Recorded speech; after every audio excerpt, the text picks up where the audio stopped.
Good day and welcome back to another DBZ Dokkan Metal video.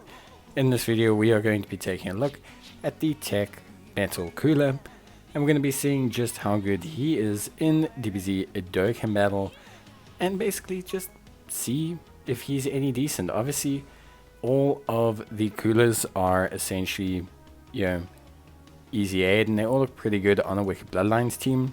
In terms of his leader skill, he is a 77% corroded body and mind. He is an all types leader of 40%. He greatly raises defense for 1 turn on super. And he will change AGL key spheres to rainbow key spheres if the character is the first attacker at the start of the turn.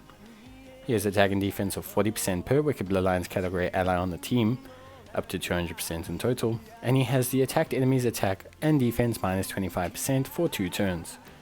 He seals the attacked enemy's super attack for 2 turns with 3 or more rainbow key spheres obtained, plus an additional attack of 25% per key sphere obtained when there's another ally whose name includes Metal Cooler attacking in the same turn. So pretty nice passive, obviously that ability to debuff enemy, seal enemies with additional key spheres, a nice big attack boost to 25% attack per key orb. All generally very solid stuff. He's more offensively orientated than some of the Metal Coolers, but generally speaking he's pretty solid.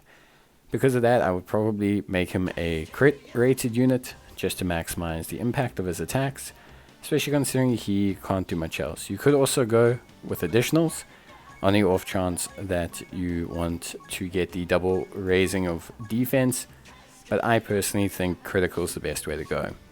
In terms of link skill, he's got auto regeneration, fusion, deficit boost, brutal beatdown, thirst for conquest, strongest clan in space, and sharing the limit, with fusion and deficit boost being Metal Cooler or free to play Metal Cooler only links.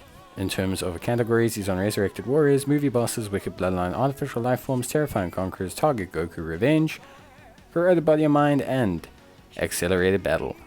So we're going to take a look at how well he does on a 200% led team of Metal Cooler. We're going to be linking him up with the Strength Metal Cooler, who has 7 out of 7 links with him. They can link up because they have different names. That's the one big benefit of all the different type Metal Coolers, is their ability to link up with other coolers because they all have their typing within their actual name. So overall, honestly speaking, it is pretty cool, at least for me personally speaking. I always used to enjoy using this team back in the day, and I think this EZA is very good and kind of gives them the step up that they need. So yeah, overall, I think overall he's pretty solid.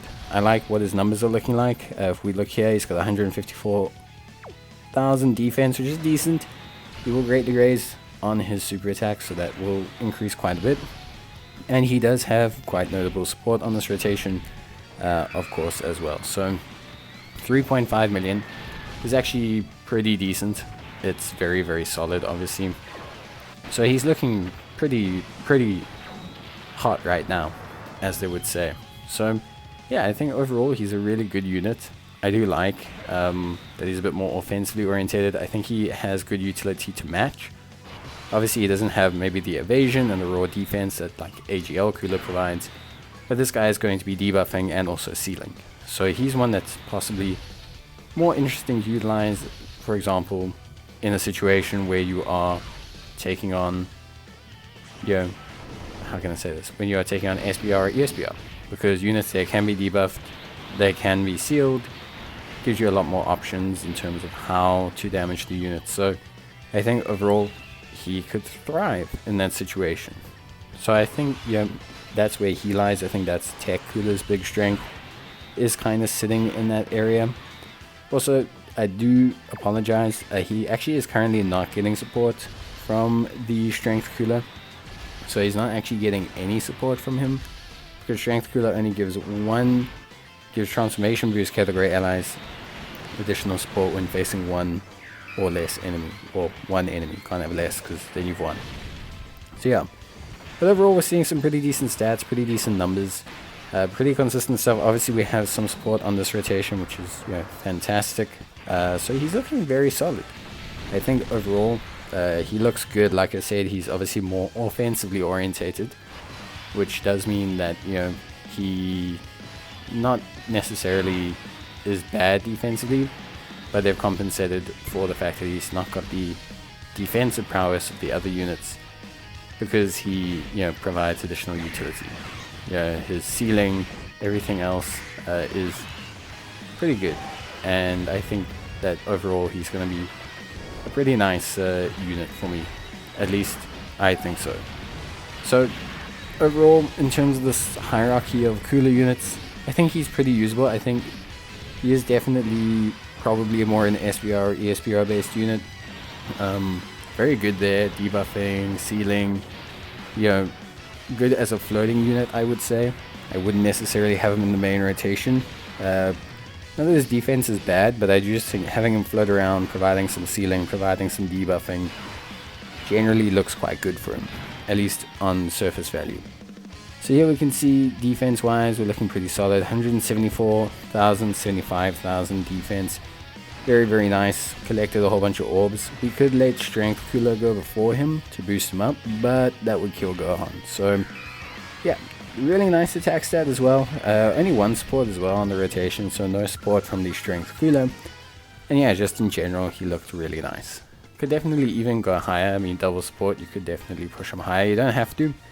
But yeah, I think overall he looks good. I like him. I think he looks great. I think he feels very easy and simple to use, like a lot of the other metal coolers. So yeah, overall I really am enjoying how he's working. So yeah, obviously guys, he's got exactly the same link set as the other free-to-play metal coolers. So anything I've said for them is pretty much going to apply here. In terms of his link set, it is decent. It's not terrible. So, not going to say it's bad. Auto regeneration's good if you can link him up with another metal cooler. Brutal beatdown's decently located amongst Freezer and cooler units. Thirst for Conquest, very common, very strong. Strongest clan in space, great on the Wicked Bloodlines team, obviously, which is where you want to run this guy. And then Shattering the Limit, also common amongst free-to-play units, but also generally okay key link to have. Generally speaking, they shouldn't struggle for key because they generate rainbow orbs when they enter into the field of battle. And for the most part, you're very rarely going to find, barring the free-to-play options, so the other type coolers, you're not going to find a unit that links with them super duper well. You're going to find ones that share necessary links. So Thirst for Conquest, strongest clan in space, it's pretty much where you want to go with it. Sharing the Limit if you're going for a more free-to-play centric unit. Obviously Brutal Beatdown is also pretty good. Units like Turles have it, which I think is pretty decent. And then obviously you can pick up Auto Regeneration if you want to maybe link up with a metal cooler. It's going to provide some damage reduction, which is always helpful. 5% doesn't sound like a lot, but it can take the edge off of normals. It can take the edge off of some attacks basically. So that's it. Obviously fusion, deficit boost, both of those are pretty much free to play metal cooler centric. Should you link level him? You could. I guess you could link level the whole team if you want to. It will help them. He will gain a lot from links. I mean, just deficit boost, Thirst for Conquest is 25% defense. Auto regeneration, 5% damage reduction. He would indeed become a lot better. But is it worth to link level a free-to-play team? Don't know. But yeah, we can always see. But overall, I think he's pretty good. You should have him easy 8, but obviously if you were wondering how he does, here you go. That's it from me. Bye.